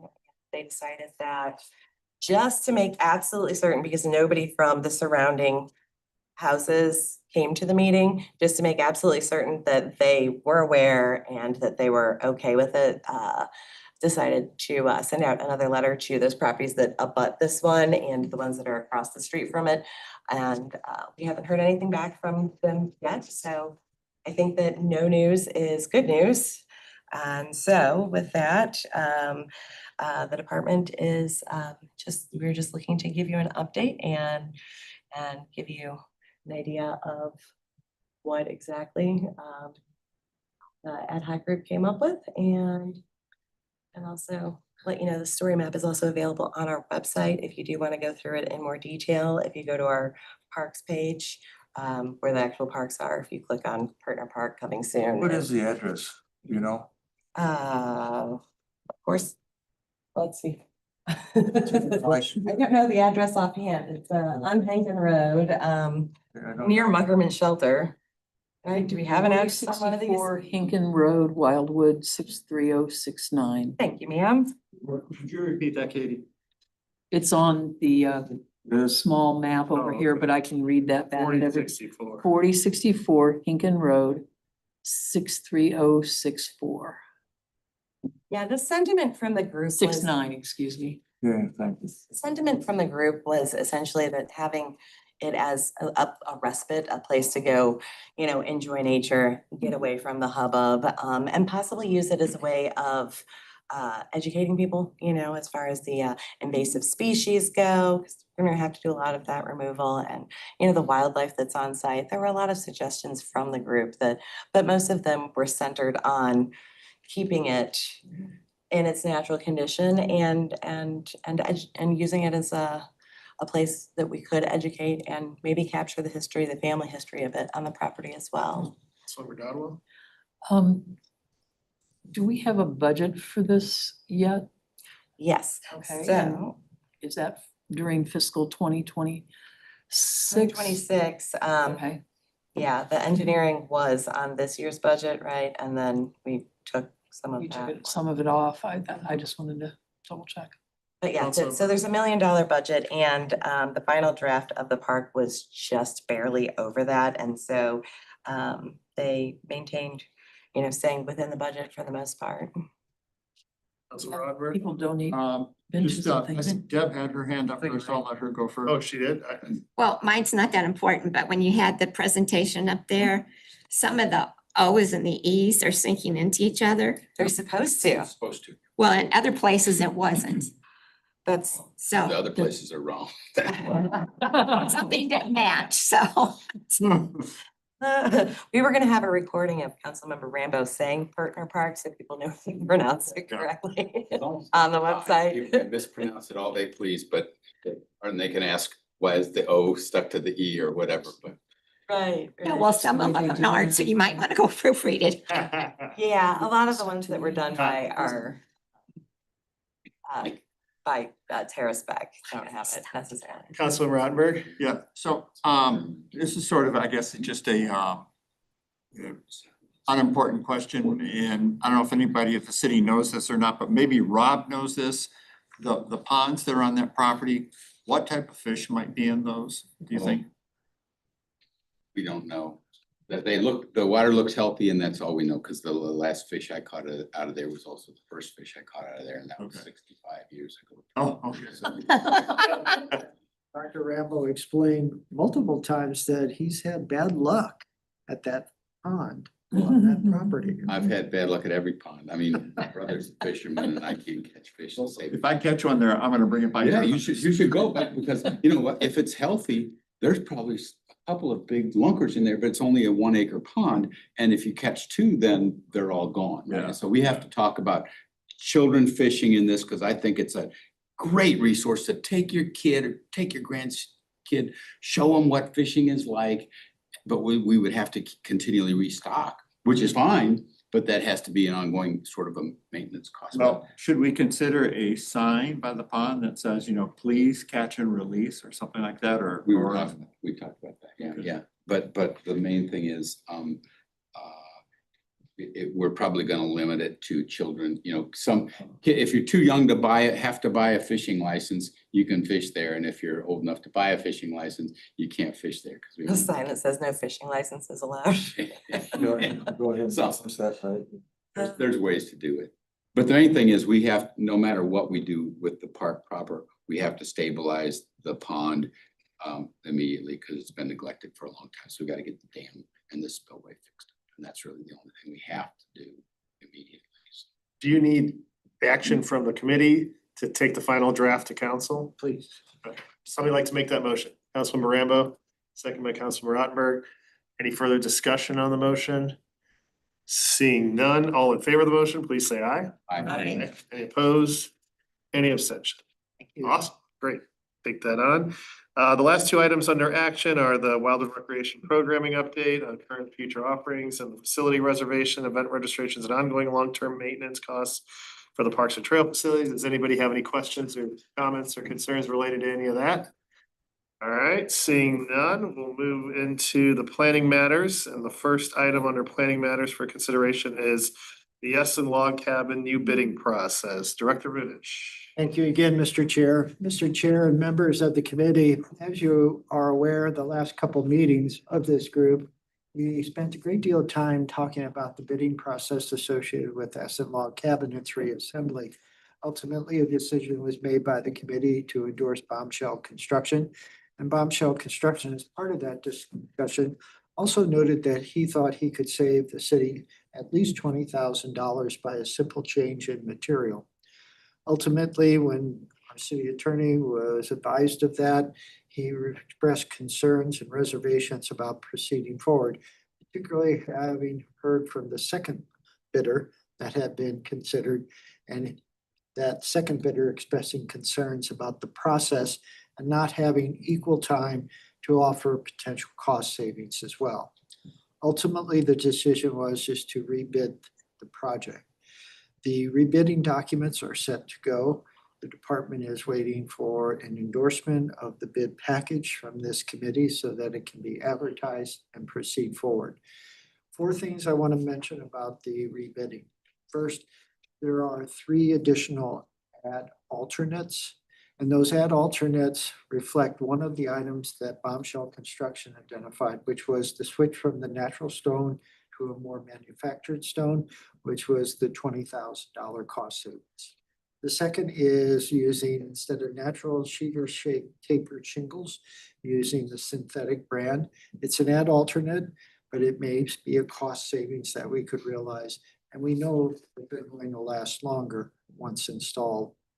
And then finally, instead of using the natural stone as the pathway to the cabin, which again has to be manipulated by masons, we thought we had add an ad alternate for pavers, since we have pavers available and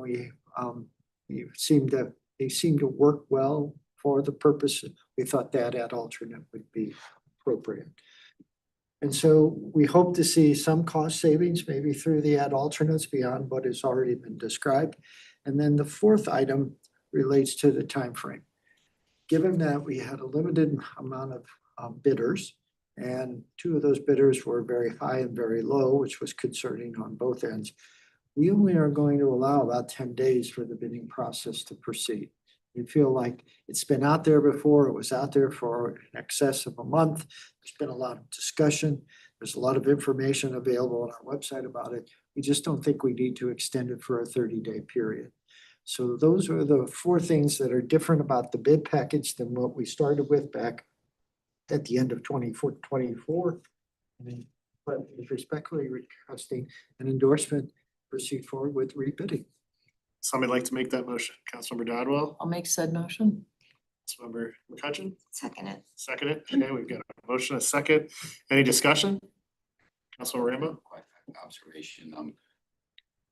More pavers means more opportunity to get cabin sponsors and so forth. So it's just, I mean, There you go. that's kind of a win-win, but I want to go on record as saying, and you can check the video, but I suggested all those changes that are the fake stone, the fake shingles, and nobody wanted to have any part of it because it wasn't authentic to the structure. And now we're coming back around to that. So we could have saved like a year's worth of time. Just listen to me. I'm making a joke here. I'm just being simple.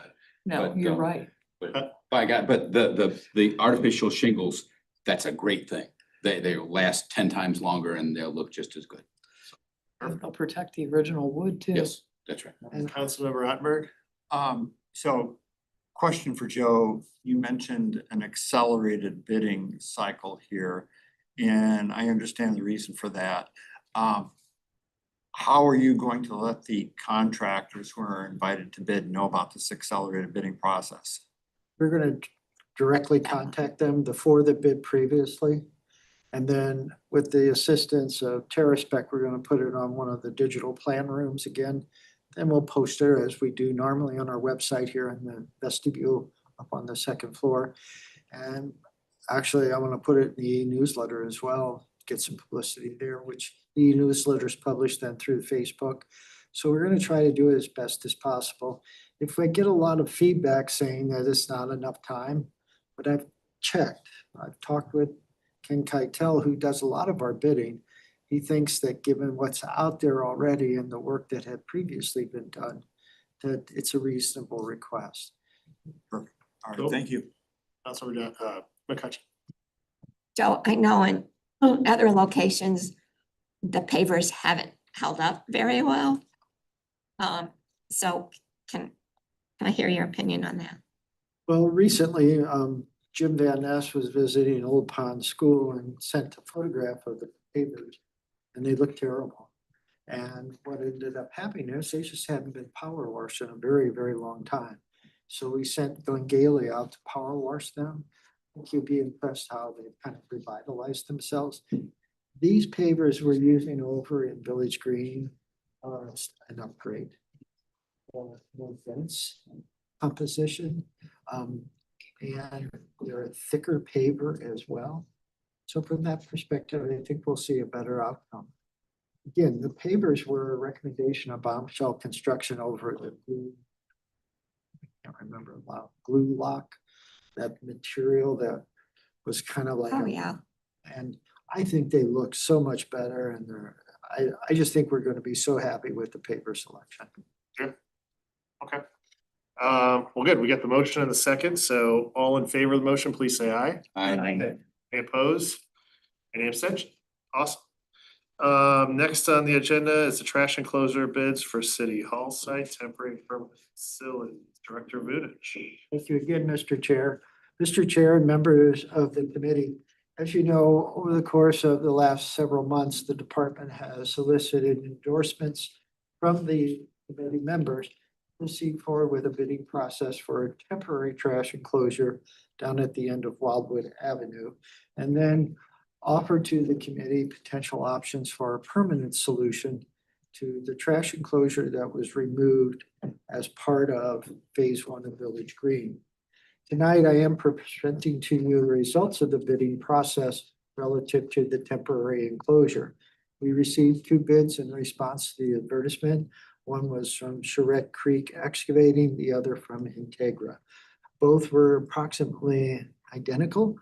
The low bid was $56,909. The high bid was $57,673. So very tight bidding process with a limited number of bidders. The design was prepared by TerraSpec under the guidance of the Department of Planning and Parks and to a certain degree Public Works for endorsement of using the right-of-way area. And it's a pretty simple construction, so to speak, but we also added quality materials so it keeps a consistent aesthetic here in Town Center, and then some landscaping. So tonight I'm presenting the results of the bidding process for the temporary enclosure.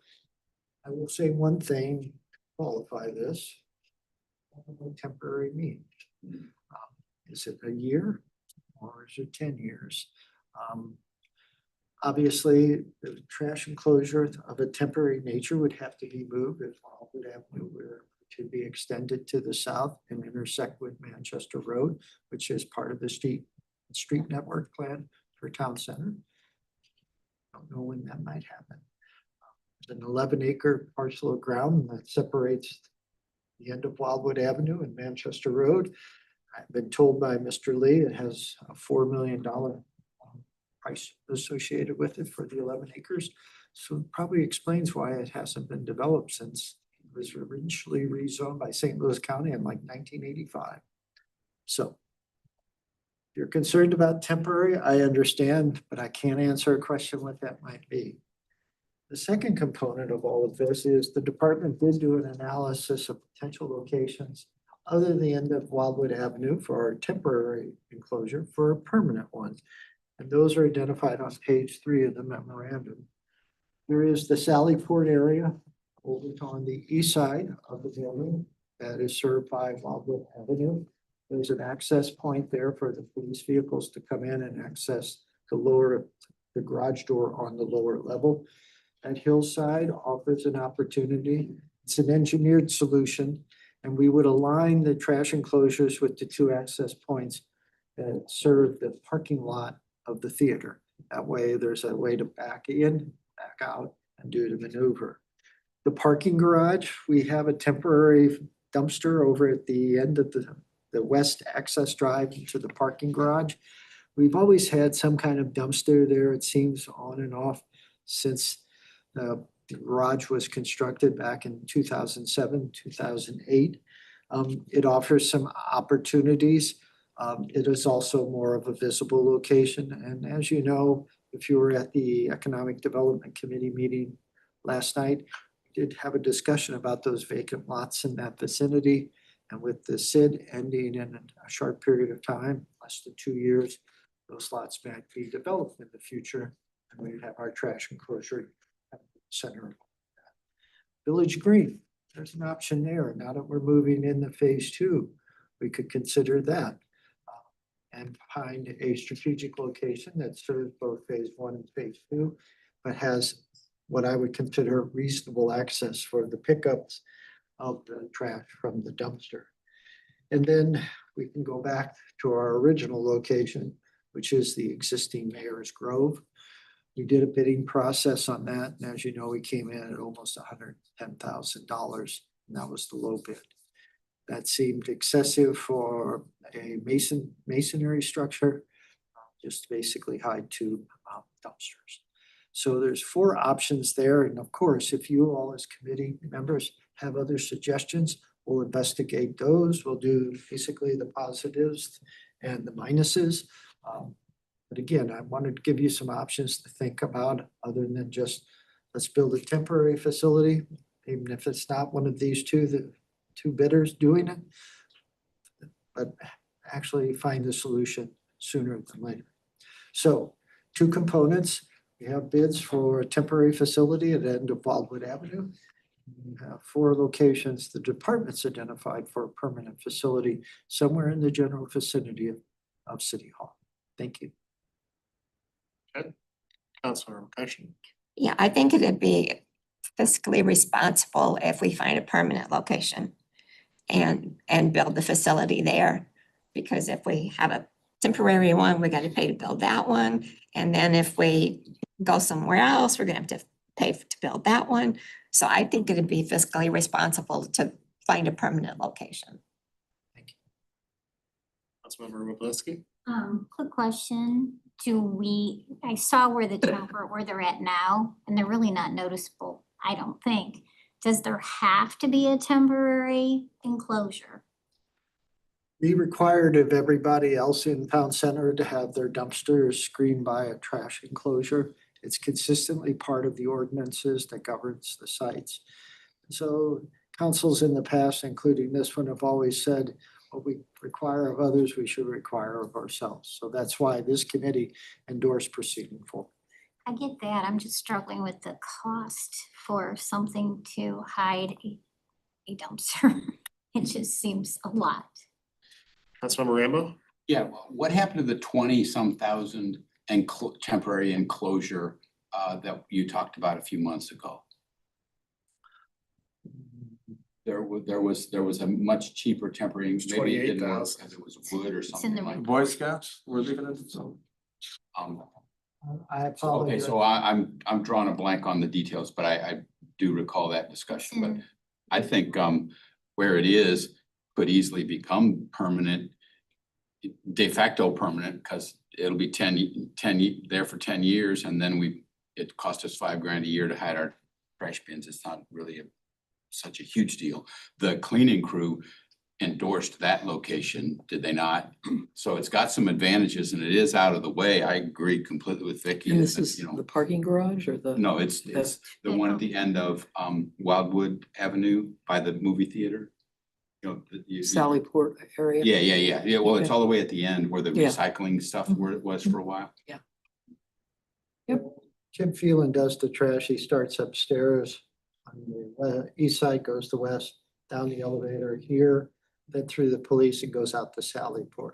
So I think Village Green would be too far away.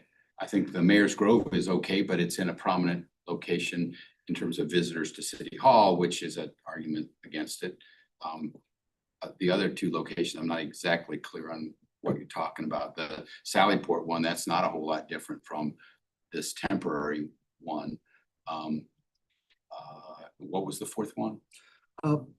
The end of the parking garage here. Oh, yeah, isn't that too kind of far away as well? Yes, it is a long distance, relatively speaking. But So all 4 that you identified, well, 3 of the 4 you identified, quite a bit further and not as accessible or desirable by the cleaning crew. The Mayor's Grove one, it would be a bit prominent.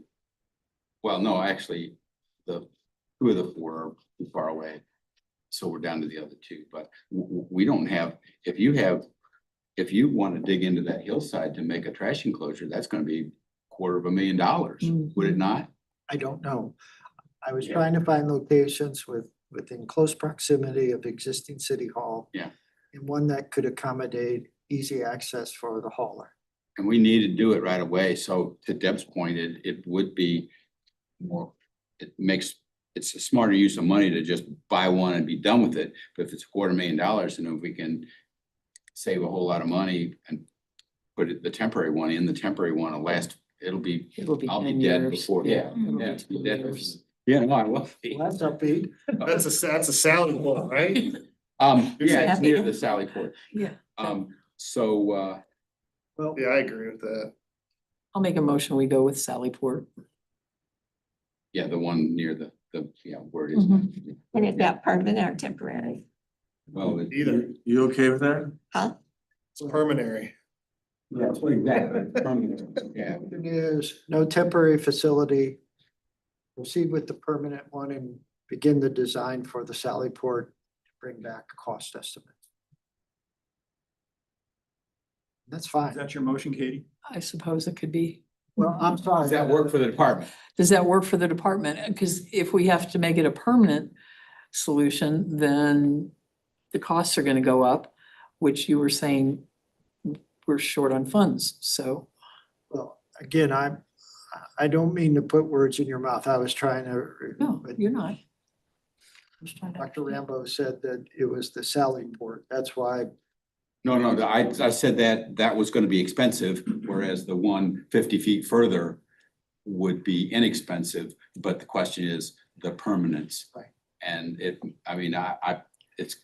would be 10 years, because it takes us 10 years to approve a development anyway, and there's no development on the table.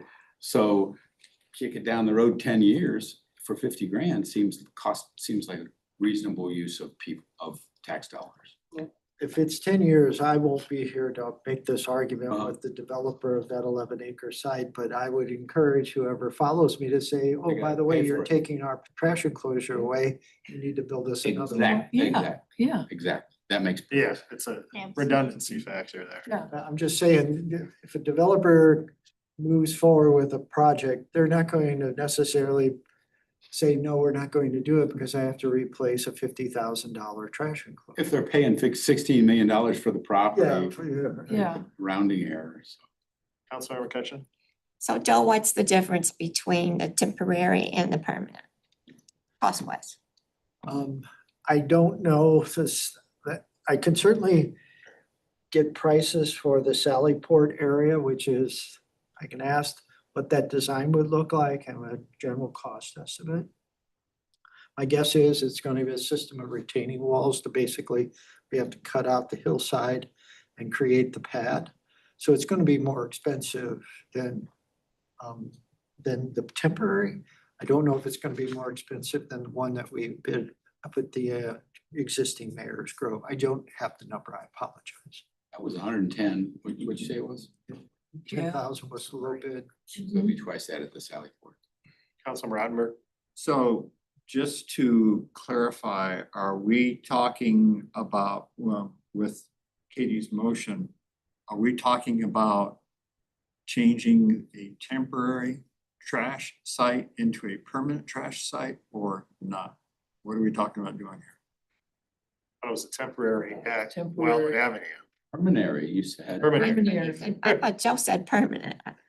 And I apologize if I misstated it, because when Dr. Rambo said Sallyport, that was one of the permanent locations. But the Wildwood Avenue one is what we're listed as temporary, which is what these bids are for. Right. But we're saying that it's gonna be there for at least 10+ years. But we don't know that. Yeah, but I mean, the thing is that.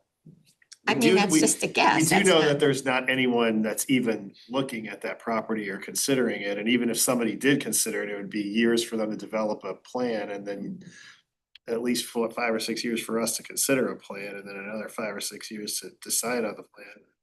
And then, That doesn't really take that long. that's the average development process for like a 3-acre spot. This is an 11-acre spot, so it'd probably take a new master I plan. think you're a little hard on all yourselves.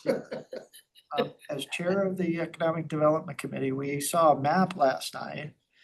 And we've had an incredible amount of absorption of properties from development in town center recently. It was surprising to me. I don't know if that was your feeling. And I think once the city Watch the video. is paid off, then I think you're gonna see a different process. The other piece that basically markets these undeveloped areas. Undeveloped areas, so you'll be able to see That's it. a great idea. Mhm. Awesome. Really didn't bring you a very good solution, but It is what it is. So you gave us the Yeah. options and we're, I guess if we realistically think it's going to be there for 10 years or more, I would consider that a permanent location, because who knows what's going to happen 5 years from now with anything we do. Yeah. I don't know if that. I just don't, I don't see, I don't feel like it's a good move for council to make a temporary one and then we're gonna move it and make a permanent one, because look, we spent more money that way. So I'd like to see the difference in the cost between a permanent and a temporary. We can wait till July because when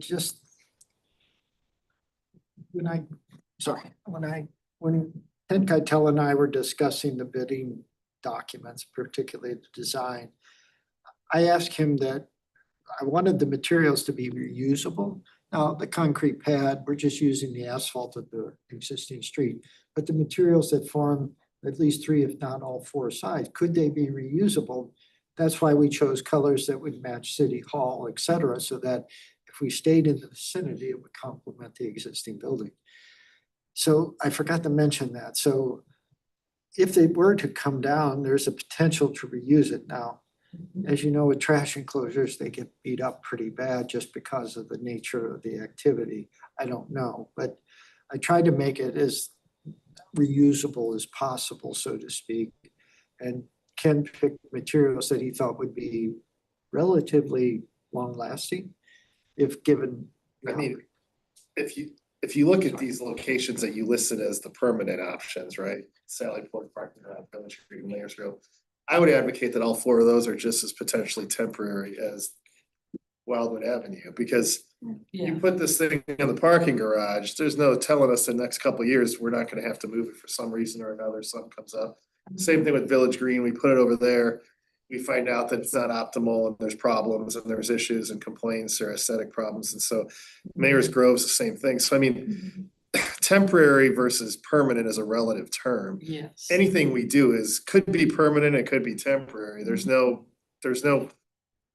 finite value attached to any of those things when we're talking about putting it here within this immediate proximity to City Hall, in my opinion at least. Especially There's arguments that can be made of why we would and move or stuff. not move something. Well, we That's- own this, we own the garage. We do, but I'm saying there could be a reason for one reason or another that we would decide we're doing something different that would require us to move it.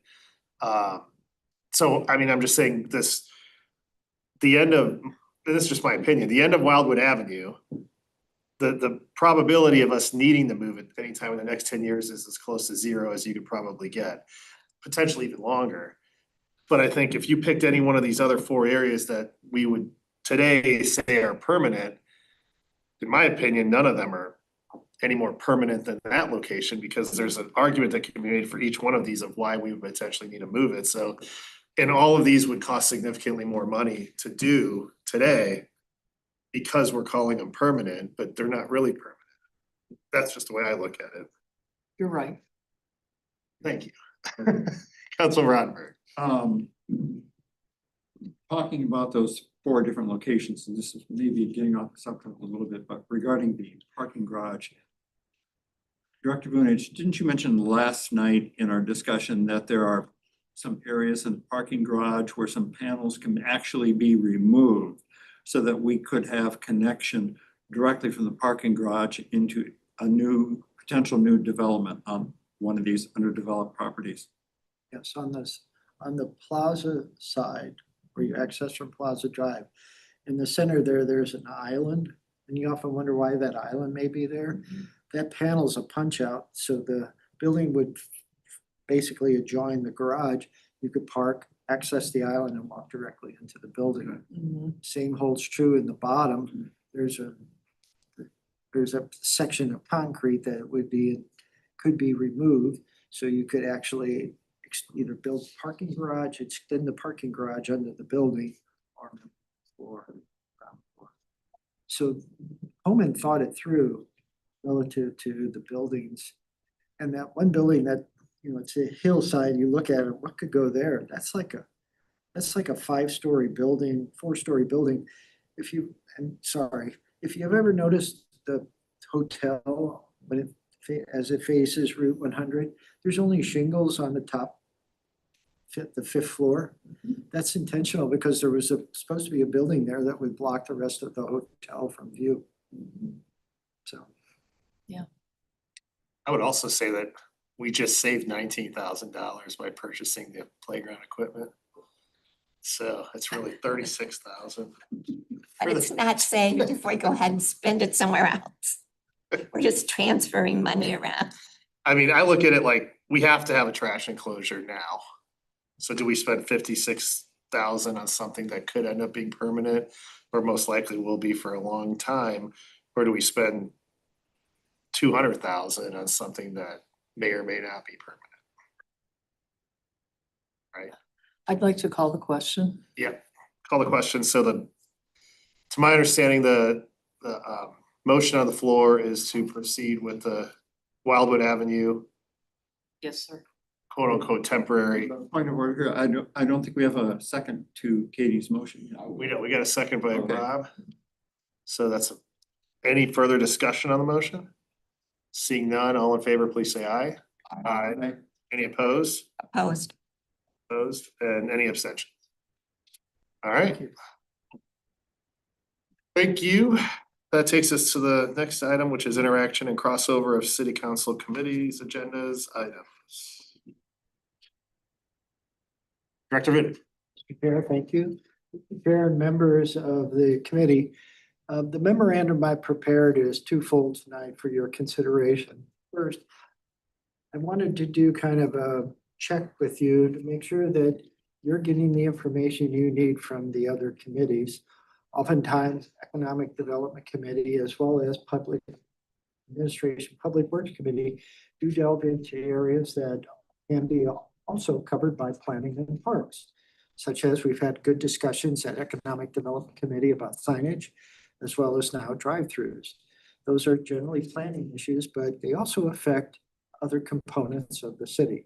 So Melanie, Travis, Robin, and I, as the planners for the city, do our very best to try to get that information to you as best as possible that comes from other committees, either through noting it in our memorandums or attaching it to reports that we prepare, et cetera.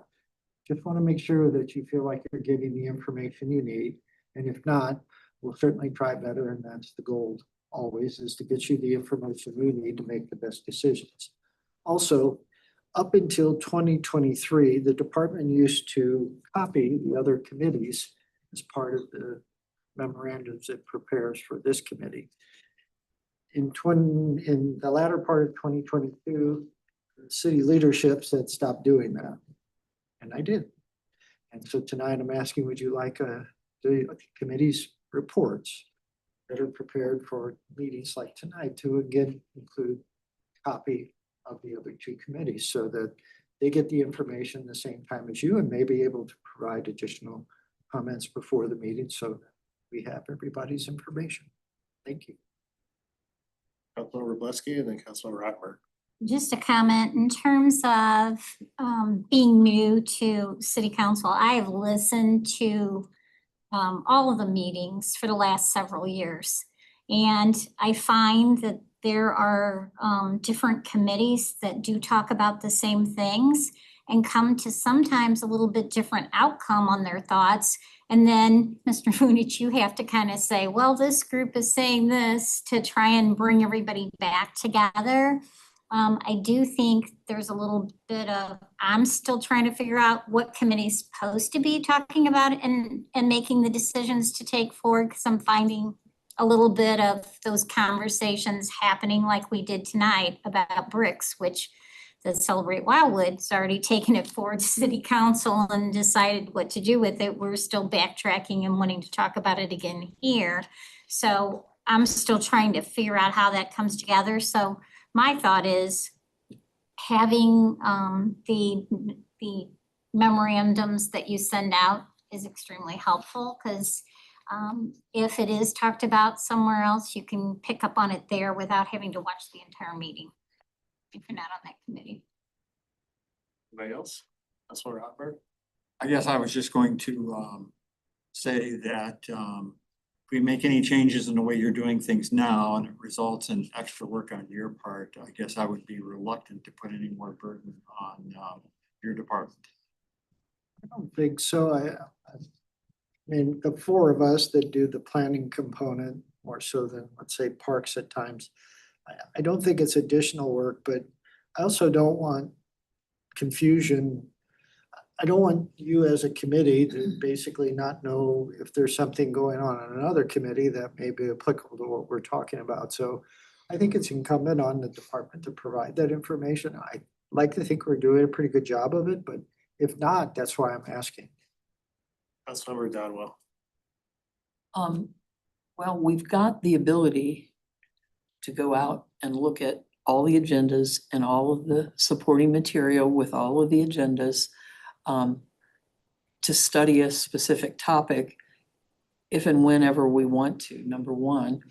Number two, I would make a suggestion that as you are speaking with your peers in the building and you find something that would be beneficial to a specific committee to know about from another committee or another group, then include that as part of your, as an email to the committee when you find that information out and say, hey, go look at this item from admin and public works and review it. And then you can add it to our agenda here, just as a discussion item, not as a vote on item, but you're gonna see those connections, I think, a little bit faster than we will, since you're in the building with peers.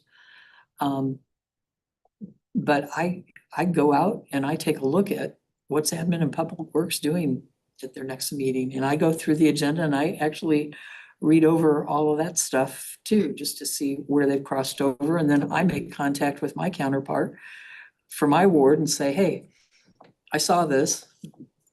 Can you make sure that you follow up? Here's my perspective on it. Be my voice in that meeting. It's the way I do it. Councilmember McCutcheon. So are you talking about giving each committee a full packet?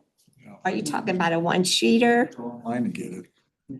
No, it's just that as part of the copy that go to the different, now primarily other, the mayor, city administrator, et cetera, just adding in the other committees so that they're CC'd.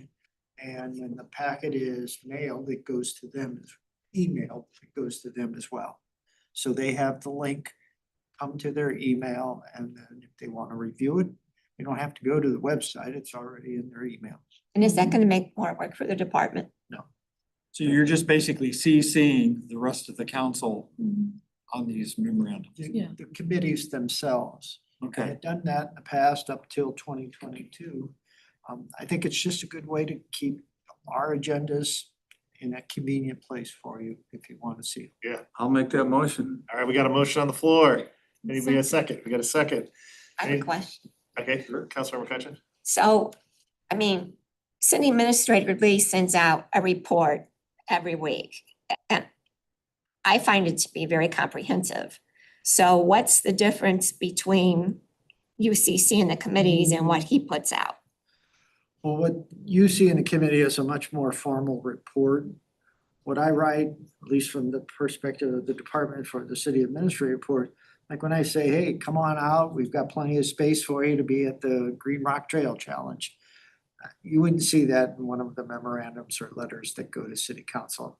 You know, that's more a conversational tone. It's more participate, do this, interested in that.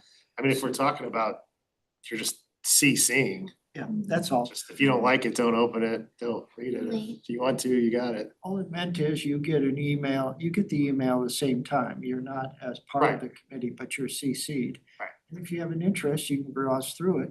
If there's something, then you do what Ms. Dodwell said. You contact one of the committee members. Yeah, and it's say, just- "Hey, It's guess just what?" more convenient to everybody if you're interested in looking. I think that's critical to keep information. Yeah. I think it's, we got a motion on the floor, we got a second. All in favor of the motion, please say aye. Aye. aye. Any opposed?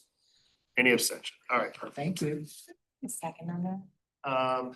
I did. Yeah, Perfect, Councilmember thank Lewis. you. And it was Councilmember Krantz that made the motion. All right, executive session, all right, recent development trends in City of Wildwood, any questions, concerns? Executive session, we have no items for consideration. Not ready for action. Director Vunich, are there any of the items under not ready for action that can be removed from there, or do we need all those on there still? We need all of those on there. We're getting very close to electronic message centers or electronic message boards, however. We're doing some work on the memorandum of understanding. So yes, most of these are Okay. coming back sometime this year. Just thought I'd check for housekeeping purposes. Any other matters for consideration? Any, Councilmember Rottenberg? For Director Vunich question, I know we've talked in the past about, and I think maybe this doesn't necessarily apply to this community, but maybe it does. You were gonna go out and do some fact finding on what businesses felt they really needed in terms of temporary signage, because we revised our temporary sign code here, I guess, about a year and a half ago. And since that time, you've had some conversations with businesses who say, yeah, it's an improvement, but there's still a few areas where we think there should be some further improvement. Principally, the conversations I've had, they're not talked to Laura Jones, R.L. Jones, Wildwood Square, Starbucks building, et cetera, a few others. Quite frankly, it's right, the problem we have is we have timelines for when you can have, how long you can have them up within a 60-day period, 4 times a year. And it's just a logistical nightmare, I think, for them as well as us. And so the intent, and we'll have some recommendations to the Planning and Zoning Commission. Trying to get it for July. It's just to make it more simple.